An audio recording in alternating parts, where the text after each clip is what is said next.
ना है कि भाव से भगवान की कथा एक घड़ी आधी में पुनियाद, एक घड़ी आधी घड़ी तो आधी में भी पुनियाद और आधा कर दीजिए। मतलब ये न केन प्रकारण का ये न केन विधि कीन्हे और दान करें कल्याण, और दान कल्याण करता है। और कार्तिक में तो दीप दान की महिमा है ना, जितना दीप दान करे। अब दीप मतलब माटी का दीप नहीं, आज गुरु जी नया नियम बताया, सोना का दीप हो जाए तब न पंडित जी लेंगे तो उनके काम आई ना, ये विधान है ना।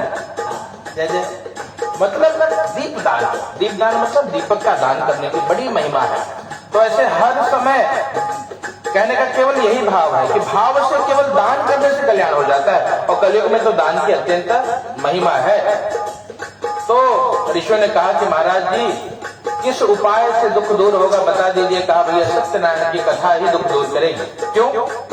क्यों? रामचरितमानस एक ग्रंथ है जिसके रचयिता कौन है भैया? तुलसीदास जी महाराज ना।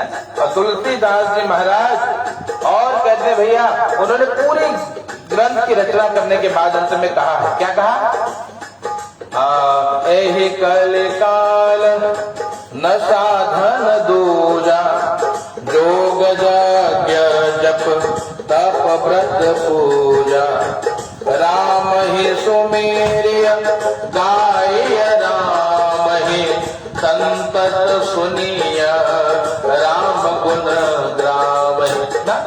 यही कलिकाल न साधन दूजा, दूसरा कोई भी साधन नहीं है। क्या? योग करना। योग सबके बस की बात कलयुग में नहीं है। यज्ञ करना कराना भी बहुत खर्चे का विषय है, बहुत समय लगता है, तन मन धन सब देना होता है, सबका सामर्थ्य नहीं है यज्ञ कराना। योग यज्ञ जप करना, जप में मन नहीं लगता। सबसे बड़ी बात है ये है, जप कल्याण तो करेगा लेकिन जप में व्यक्ति का मन नहीं लगता। और भगवान ने कहा निर्मल मन जन तो मोहि पावा, मोहि कपट छल से द्रन भावा। क्या कहा?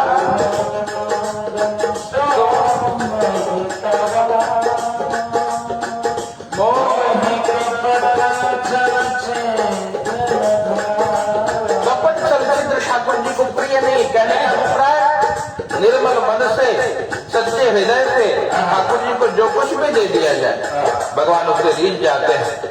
और यही बात बताई कि भैया निर्मल मन से ठाकुर जी की कथा भी कल्याण करती है। इसलिए जय जय राम कथा, ओ जय श्री राम कथा, जय जय राम कथा, जय श्री राम।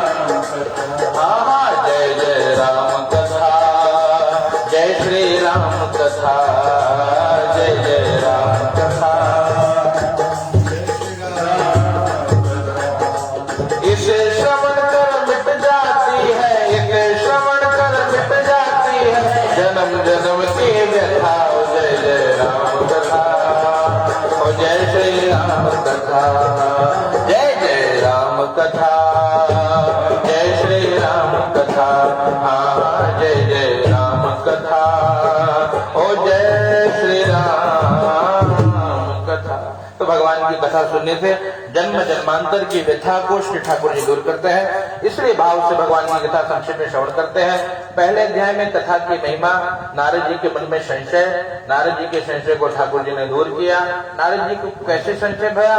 कहा पूरे लोक में भ्रमण किए हैं श्री नारद जी। मृत्यु लोक में आकर के नारद जी ने मृत्यु लोके जना सर्वे नाना क्लेश समन्विता, यही देखा। क्या देखा? सभी लोग अनेक प्रकार के क्लेश से दुखी है। नारद जी ने देखा बहुत पीड़ा हुई। भगवान से पूछ लिया कि प्रभु मृत्यु लोक में तो सुना है कि जीव बड़े बुद्धिमान होते हैं और फिर काहे दुखी है, आप हमको बताइए। भगवान ने कहा कि भैया निज कृत कर्म भोग सब भ्राता। आज अगर कोई पुत्र आनंद में है तो पुत्र इस अभिमान में बिल्कुल न रहे कि हम तप हैं या हमारे कर्म का फल है। न, हमारे यहाँ कहावत भी, बाड़े पुत्र पिता के धर्म, पिता माता धर्म करते हैं उसके पुण्य से पुत्र पौत्र आदि जीवन में आनंदित रहते हैं। तो धर्म कभी निष्फल नहीं जाता ना। हम लोग विचार करते हैं कि महाराज हमने धर्म किया, हमको फल नहीं मिला। फल आपको नहीं मिला तो पुत्र को मिलेगा, पौत्र को मिलेगा। इसलिए धर्म करते रहिए। धनात् धर्म, धन का केवल उद्देश्य धर्म हो, और धनात् धर्म ततः तो जीवन में सुख की प्राप्ति होती है। नारद जी के द्वारा बड़े आनंदित होकर के नारद जी ने ही भगवान की कथा का जन जन में प्रचार किया है ना, इसलिए नारद जी जगत गुरु है।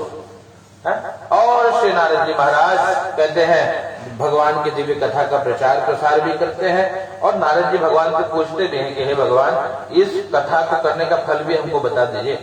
तो भगवान बताते हैं, भैया देखो, भगवान की कथा का फल क्या है?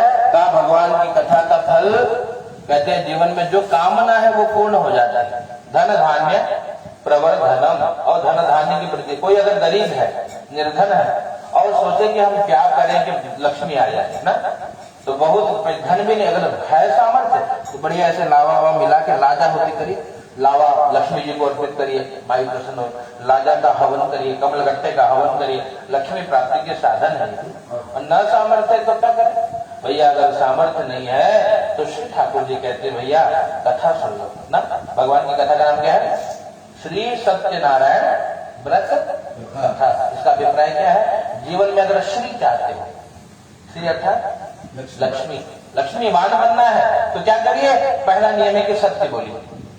जीवन में सत्य, मानस में गोसावी जी कहते हैं धर्म दोषर सत्य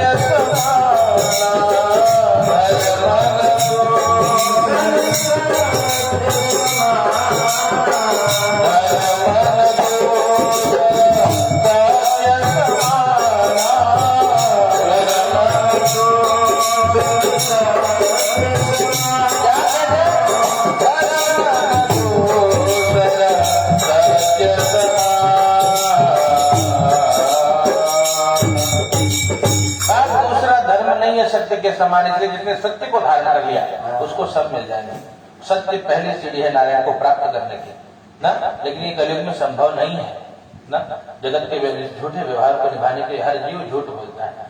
हाँ, रही कोलतेवाड़ी और बताइए कि गणपति मंदिर के बगल में बैठा है, जगत का झूठा व्यवहार है।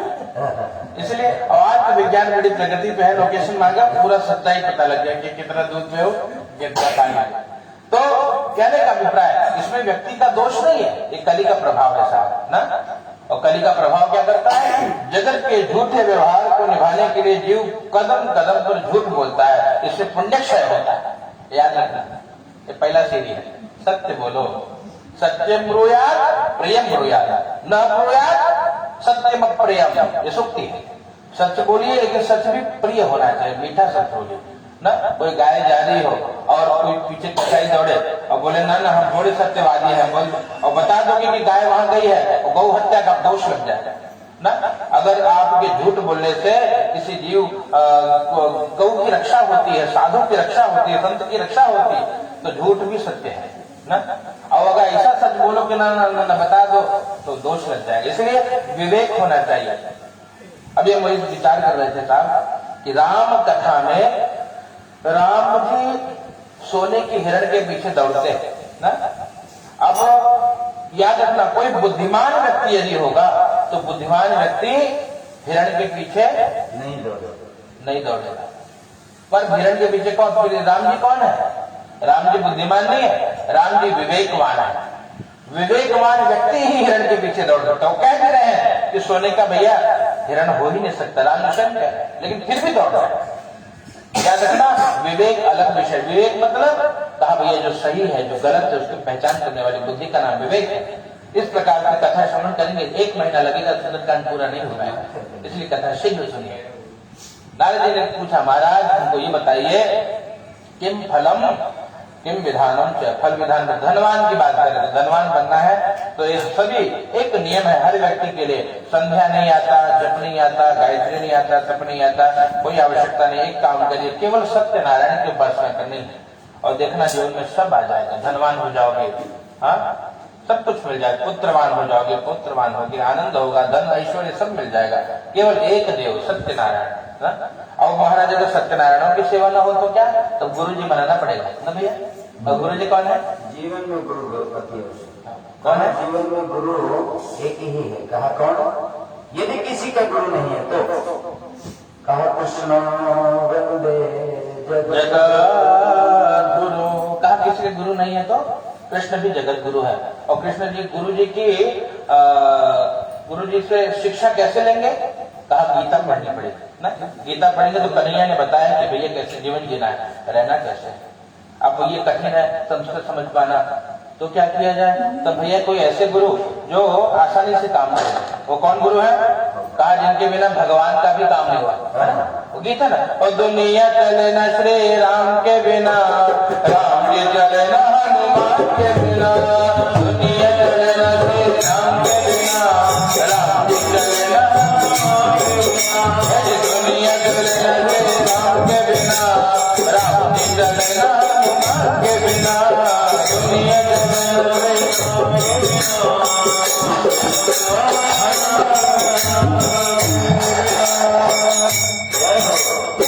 तो ये महिमा है। कहा राम जी भी बिना हनुमान के नहीं चलते, तो कौन गुरु बने? कहा भैया अगर किसी का गुरु नहीं है तो हनुमान जी को गुरु बनाए। हनुमान जी कौन है? जय जय जय हनुमान गोसाई, कृपा करो गुरुदेव की नाई। हनुमान जी गुरु बनकर के जीव का कल्याण करते हैं। और श्री सत्यनारायण भगवान की दिव्य कथा में नारद जी ने पूछा किम फलम किम विधानम से, भगवान इसका विधान भी हमको बताइए। और भगवान ने विधान बताया कि भगवान की कथा का विधान है कि जो सामर्थ्य है, अपने सामर्थ्य के अनुसार व्यक्तियों को भगवान की कथा श्रवण करनी चाहिए। और इस प्रकार से विशेषतः कलियुग के लघु उपायों से भूतले, कलियुग का सबसे छोटा उपाय है जय जय श्री नारायण रेवाखंड सत्यानुग्रहाया अथ प्रथमो। चलो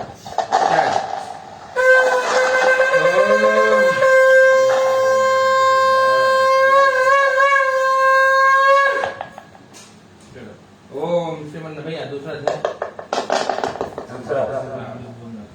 ओम भोले सत्यनारायण भगवान की जय। कहा देखिए द्वितीय अध्याय में एक गरीब ब्राह्मण की कथा है।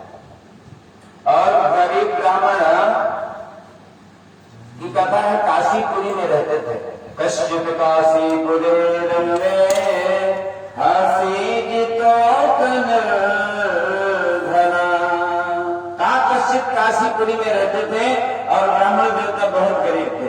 एक दिन नित्य कर्म नहीं करते हैं अपना, इसीलिए गोस्वामी जी ने कहा कर्म प्रधान विश्व रचे राखा, जो जस करहि तस फल चाखा।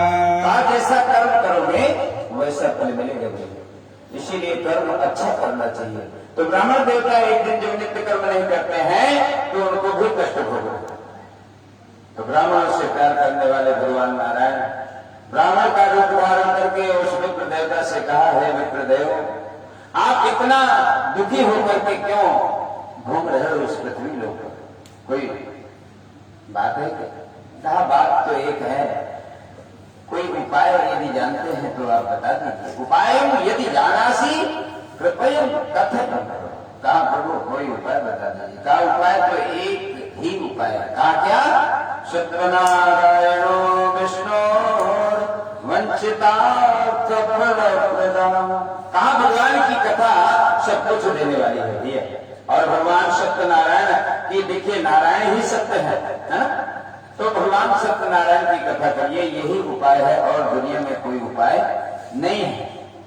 यदि छोटा उपाय चाहिए, छोटा यही उपाय है।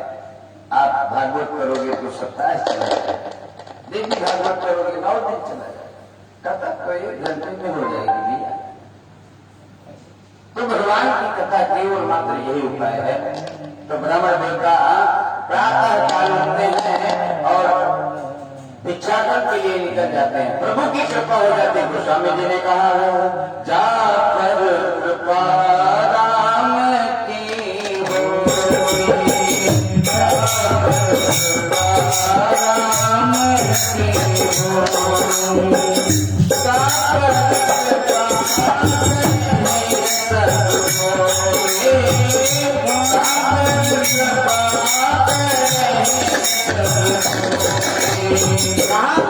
ये परमात्मा की कृपा, जब भगवान की कृपा होती है तब से होती है, ऐसे कृपा नहीं होती है।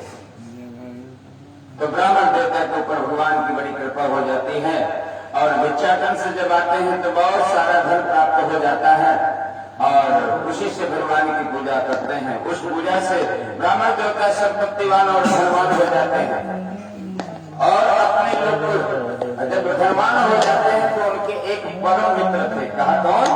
कहा परम मित्र एक लकहारा था और लकहारा जो है भगवान परम मित्र था ब्राह्मण देवता का और उन्होंने जो है भगवान की पूजा परम भक्त था। कुछ दिनों के बाद क्या हुआ कि प्रभु आपकी ब्राह्मण देवता लकहारा बहुत वहां पर जब देखा कि अरे ब्राह्मण देवता बहुत बड़े थे, ये इतने बड़े आदमी कैसे हो गए भैया?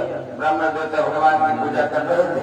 वहीं पर जो है लकहारा पहुंचता है और ब्राह्मण देवता से कहा कि हे विप्रदेव, आप किसका पूजन कर रहे हैं? कहा प्रभु नारायण का पूजन कर रहे हैं, इसलिए वहीं पर बैठ जाता है और कथा को श्रवण करता है। कथा जब संपन्न हो जाती है चरणामृत प्रसाद लेता है और लकहारा भी जो है मन में विचार करता है, जगाम नगरे रम्ये धनी नाम प्रशंसितः। धनी बस्ती पर वहां पहुंचा और वहां पर जब पहुंचा तो बड़े लोग जहाँ रहते थे उसे दुगना धन प्राप्त हो जाता है।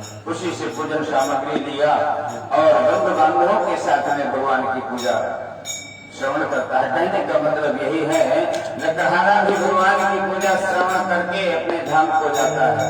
जय जय श्री स्कंद पुराणे विवाह सत्यनारायण विग्रहाय द्वितीय अध्याय पूरे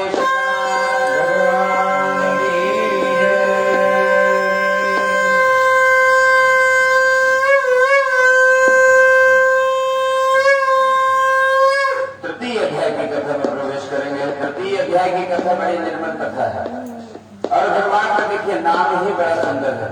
कहा नाम लेने से तर जाएगा। क्या? भगवान का नाम लेने से इंसान तर जाए और पार भव से उतर जाएगा। पार भव से भी उतर जाएगा। तो भगवान की ये देखिए प्रति अध्याय की कथा उद्गम नाम के राजा था। एक राजा की कथा बड़े दिन एक दिन राजा और रानी भद्रशिला नदी के तट पर भगवान का पूजन कर रहे थे। उसी समय एक व्यापारी आया और कहा, राजन किमिदं कुर्वे राजन भक्ति युक्तेन तेजसा। कहा राजन आप किसका पूजन कर रहे हैं? कहा प्रभु हम भगवान नारायण का पूजन कर रहे हैं, इसलिए पुत्राप्ति कामया। कहा हम पुत्र प्राप्ति के लिए कर रहे हैं। ऐसे वचनों को सुन करके वहीं पर व्यापारी बनिया बैठ जाता है और भगवान की पूजा श्रवण करता है। आज जब श्रवण कर लेता है तो प्रसाद लेकर के अपने घर आता है और अपनी पत्नी से कहता है, इतनी लाभती प्राह पत्नी साधु सत्तमा। अपने घर आया और अपने पत्नी से कहा कि ये सभी मनोकामना पूर्ण करने वाला भगवान नारायण की कथा का प्रसाद लेकर के आया हूं, देवी इसको ग्रहण करिए। इसीलिए कहा प्रसाद सर्व दुखा नाम जान नहीं हो जाते। प्रसाद मास से सारे दुख दूर हो जाते हैं, मगर कब? जाती रही बाबा